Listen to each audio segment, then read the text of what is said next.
Som Àngels Fermoselle. Fa 42 anys que vaig obrir una botiga de dietètica al barri de Peregarau.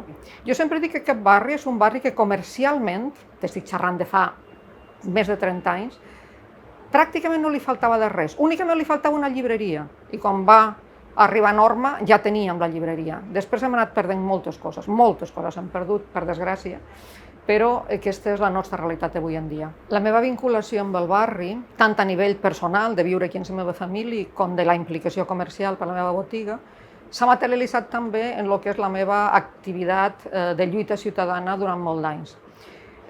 A través d'ARCA, que és l'entitat de defensa del patrimoni de la nostra illa, vàrem fer una publicació, de la qual vaig ser l'autora, en la qual se va materialitzar una exposició que vàrem fer al carrer, precisament perquè el que volíem era posar en valor el nostre barri, que la gent estimés el seu barri. I al principi volíem una cosa tan senzilla com saps què nom el teu barri? Saps per què es diu així? I a partir d'aquí vàrem començar a estirar del fil. I va sortir realment una feina d'investigació sobre totes aquelles coses importants que teníem al nostre barri, que jo crec que ha fet que la gent conegui millor el nostre barri i l'estimi més.